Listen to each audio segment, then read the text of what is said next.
Cheers! Welcome to the part 2. My name is Jurica Ruic.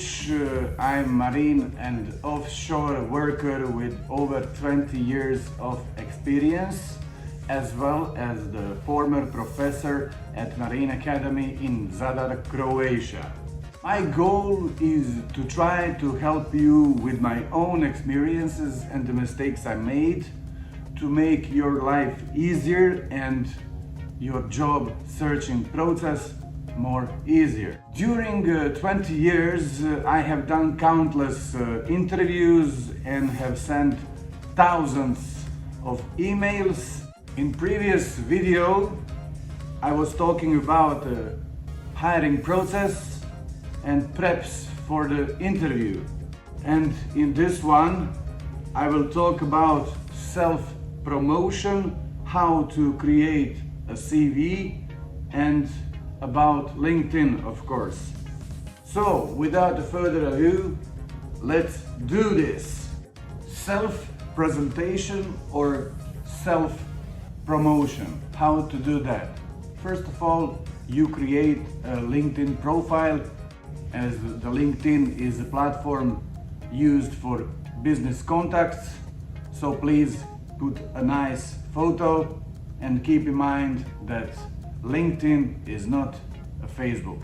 For beginners, create a CV not longer than 1 page, and for experienced ones, not more than 6 to 7 pages. How does the employer read your CV?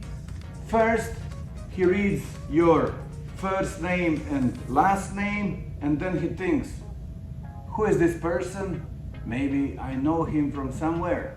After that, he takes a look at the bottom of the CV, where is something about your personality, hobbies, interests, and some of your skills. Do not put in a section for hobbies and interests that you are Microsoft wizard. In that section you should write, for example, that you volunteered at a home for the elderly people, you love cooking and preparing of cocktails, let's say, and that you have participated in a cocktail making competition several times. So you put there some of your achievements not related to work or education. A tip for beginners: in addition to education, list all the jobs you did during your school days. It doesn't matter what part-time job you did, but it matters you did. The employer will interpret this as you are willing to take initiative and that you have work habits and that you know about the work ethics. When creating a CV, it is important to keep in mind the format you are about to send. In most cases, the employer will open your CV on a mobile device, so before sending it, it's useful to check it actually. Your format meets the criteria. Along the CV, there is a possibility that employer may request a cover letter. This cover letter can be a part of the intro email, but is more recommended to send it in a separate email. One very important thing before you send your CV across to someone is to check for grammatical errors. More than 75% of jobs are obtained through referral.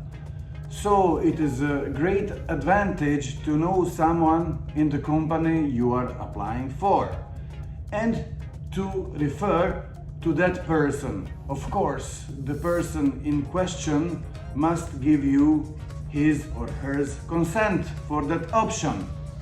Another important thing or fact or whatever is the feeling when you submit your CV to a company. You feel like you are handing over a part of your privacy.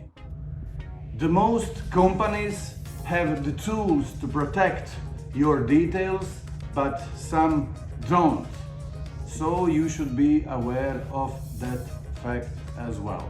As the companies are receiving thousands of CVs for a certain ad, you might expect to wait a longer period to get any kind of feedback.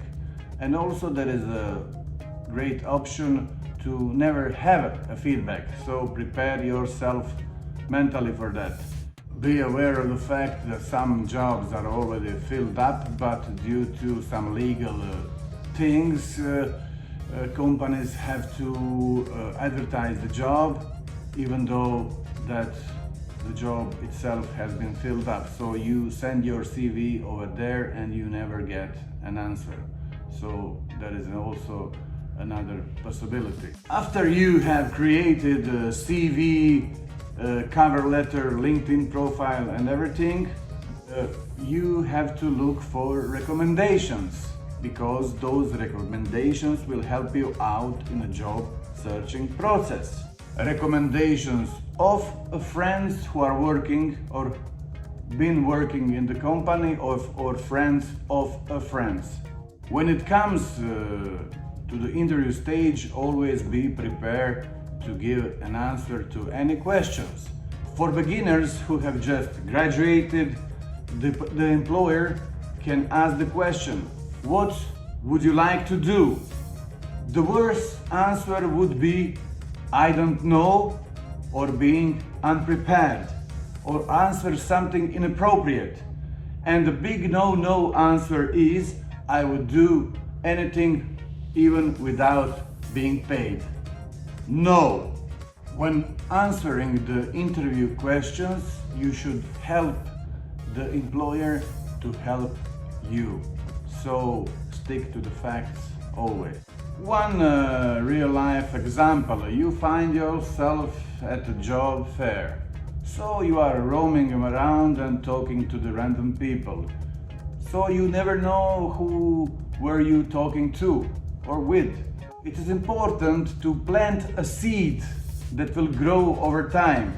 And when something opens, that person who you talked with at this job fair might remember you and call you for an interview. For those ones who are still at a college or in school, during your education you will surely meet someone interesting. And it's important to know that even though that person might be a CEO or whoever, he is still a person you can talk to.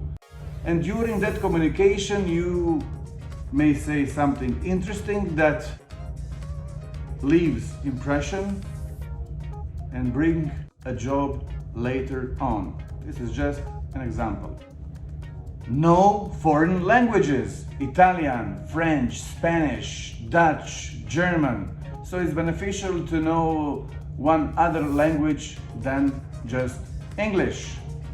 However, the English is official language wherever you go, so of course you should know the English very well. There is a classic interview checklist made for marine and offshore workers. So it goes something like this. First, why career at sea? What motivated you to join shipping? Number 2, what are your interests or hobbies? Number 3, how would you describe yourself as a person? Weak and strong sides. Number 4, what do you know about shipping and our company? Number 5, where do you see yourself when you are 40 years old or in 10 to 15 years time? Number 6, what would you do if you find yourself faced with a serious family problem while at sea? Number 7, what do you feel you can offer to us? Why we should hire you? Number 8, give examples of school accomplishments that show your teamwork and leadership skills. Alright, I will wrap it up for the moment and let you digest this video. In the next one, we'll talk about LinkedIn, emailing, CVs, dangers around the corner, and one very important thing, salary negotiations.